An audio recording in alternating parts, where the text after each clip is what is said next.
Assalamualaikum warahmatullahi wabarakatuh.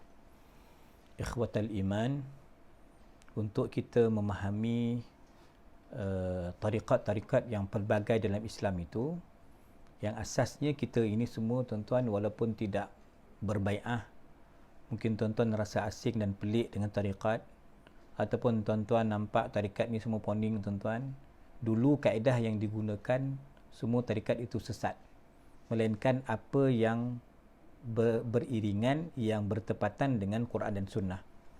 Tapi kaedah tu kita persoalkan kerana apa yang kita nak perkenalkan ialah semua tarikat itu benar kecuali yang bercanggah dengan Quran dan Sunnah. Tuan-tuan, itu yang kita cuba fahamkan kepada masyarakat. InsyaAllah tarikat tu kita jangan comeh, kita jangan fobia, jangan takut tuan-tuan. Sebab tarikat itu ialah jalan Nabi Muhammad sallallahu alaihi wasallam. Tarikat itu ialah jalan cara salafus salih di kalangan sahabat, tabi'in dan generasi yang awal tuan-tuan. Maka sebab itu kalau antara kajian yang dibuat oleh Dr. Syamsul Muhammad Nur daripada UKM, dikatakan tarikat secara umumnya kita katakan dua lah, am dan khas. Kalau kita kata am tuan-tuan, semua orang Islam ni bertarikat. Sebab apa? Kita ikut syariat itu, kita dah bertarikat. Kita solat 5 waktu, kita baru selesai puasa bulan Ramadan, kita sedang menyempurnakan puasa 6 Syawal. Ini kita sedang bertarikat kerana beramal, berpegang dengan syariat Nabi Muhammad sallallahu alaihi wasallam. Adapun tuan-tuan tarikat yang mungkin dilihat asing, eksklusif, ini dikata itu orang-orang yang pelik-pelik sikit, orang tu orang-orang yang apa kita kata dia ni tak advance lah, dia tak bercampur orang lah, dia ni pelik lah, dia ni nampak macam mundur miskin lah, kita kata darwish tuan-tuan. Ini tarikat khusus yang menjadi perbincangan bagi mereka yang mengkaji ataupun yang menolak perkara-perkara tarikat khusus ini. Maka tuan-tuan, tarikat khusus ni ada ciri dia. Okay? Kalau tuan-tuan berminat nak kaji tentang tarikat, maka antara asas rukun basic dia tuan-tuan, dia ada syekh, mursyid, tok guru, dia ada murid. Kalau guru seorang-seorang tak ada murid pun tak jadi apa juga. Dia ada dia punya pengikut dia, atba' dia, muridun dia, abna' dia, ikhwan dia. Dan yang ketiga, dalam guru dan murid itu mesti ada apa amalan dia, apa wirid dia, apa zikir dia. Itu tuan-tuan tentang tarikat khusus.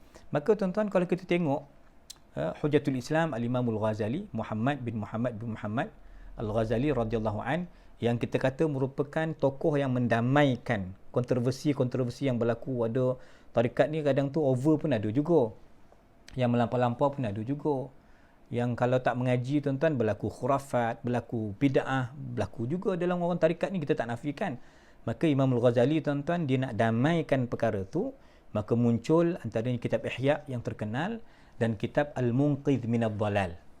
Maka Imam Al-Ghazali tuan-tuan, dia kata apa? Tarikat ni jalan membersihkan hati. Dalam hati ni kita tak nak selain Allah. La ilaha illallah, la ilaha illallah, la ilaha illallah. Sebut nama Allah kita suka, seronok. Allah, Allah, Allah. Hu. Asma' husna yang 99 ataupun apa yang kita hafal, kita sebut nama Allah tu kita rasa mesra jinak. Al-unsu billah. Tuan-tuan, tapi kalau sebut nama lain tu kita rasa biasalah. Sebut pasal kuih raya, biasalah, tak ada teruja sangat. Sebut pasal perkara dunia tuan-tuan, kita okey tapi tak adalah teruja sangat. Tapi sebut nama Allah tuan, kita seronok. Ini sifat orang yang ada jiwa kesufian, yang mendapat sentuhan Quran dan hadis Nabi SAW. Tapi orang yang gila dunia tuan-tuan, orang munafik, orang kafir tuan-tuan, idza dzukirallahu wahdahu shma'azzat qulubul ladzina la yu'minuna bil akhirah. Sebut nama Allah dia rasa keluh kesah. Sebut nama kitab, nama Quran, nama Allah, nama Rasulullah, ataupun azan, ataupun benda-benda baik ni dia gelisah. Wa idza dzukira alladhina min dunihi idza hum yastabshirun. Ini Quran sebut tuan-tuan dalam surah Az-Zumar. Kalau sebut nama lain, dia gembira. Sebut nama Allah, dia tak suka. Ini tuan-tuan. Maka Imamul Ghazali radhiyallahu an, dia datangkan tuan-tuan apa tujuan bertarikat itu, apa ta'rif definisi al-had pada tarikat itu. Kita nak bersihkan hati dengan Allah Ta'ala, yang ada dalam hati kita Allah Ta'ala, iaitu maka itu dia kata tarikat itu adalah zikir. Tuan-tuan semua ahli zikir kan, kita dah berzikir alhamdulillah, cuma nak dipantau, nak dipandu. Tuan-tuan, zikir yang mana perlu kita lazimi, zikir mana yang kita kena kekalkan zikir mana tuan-tuan, itu yang perlu pimpinan guru. Zikrullah. Dan tuan-tuan, akhirnya orang yang berzikir ni sampai kepada maqamul fana, tenggelam bersama keagungan Allah Ta'ala. Dia tak akan lihat apa-apa melainkan Allah lah segala-galanya. Dia tidak lihat kebaikan, nikmat melainkan Allah. Dia tidak melihat kemudaratan, ujian melainkan Allah, tuan-tuan. Ini orang bertarikat. Ini yang ditampilkan oleh Hujjatul Islam Al-Imamul Ghazali radhiyallahu an. Tuan-tuan sekalian, sebab itu kalau kita ni agaknya tahun 90-an dulu saya sekolah menengah, tuan-tuan, dan sekarang pun dikekalkan adalah zikir munajat. Hasbi Rabbi Jallallah ma fi qalbi ghairullah ala Muhammad sallallahu la ilaha illallah. Kan bagus kan? Kita hanya bergantung dengan Allah. Hasbi Rabbi Jallallah. Allah tu yang maha jalil, al-jalil, maha agung, maha mulia. Dalam hati tak ada lain melainkan Allah.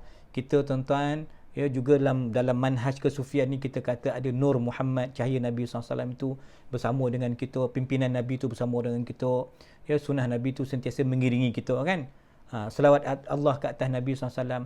Tapi saya ingat, tuan-tuan, ketika mana orang baca zikir ni depan tuan-tuan, seorang wali Allah Ta'ala, Pak Sumit di Qadah, dia kata ma fi qalbi ghairullah, dalam hati aku tak ada lain melainkan Allah. Kata Pak Sumit, pembongak lah kau. Dia tak cakap ni 9, dia cakap Qadah lah, kan.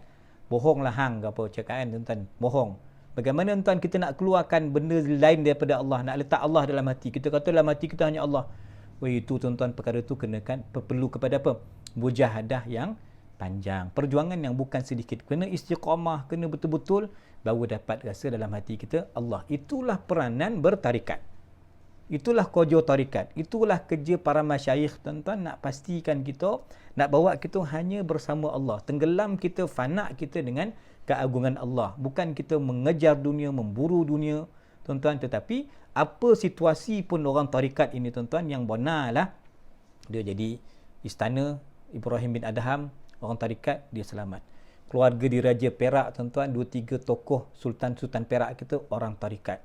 Mungkin pemimpin dunia kita, tuan-tuan, siapa pun, tuan-tuan, Ali Gusti, Tinju, Khubaib, siapa pun, tuan-tuan, orang tarikat. Kalau tarikat seiring dengan Ahli Sunnah wal Jamaah, tuan-tuan, Masya Allah, Tabarakallah, maka itulah, siapa pun kita, kaya, miskin, sonang, sultan, pemimpin rakyat, kalau dia pegang dengan tarikat yang benar, insya Allah dia akan selamat, tuan-tuan. Dia akan membawa kepada kita kesucian, keheningan, kebersihan. Itulah tujuan kita bertarikat yang berasaskan kepada tasawuf yang benar. Okay, tuan, jumpa lagi pada siri yang akan datang, insya-Allah.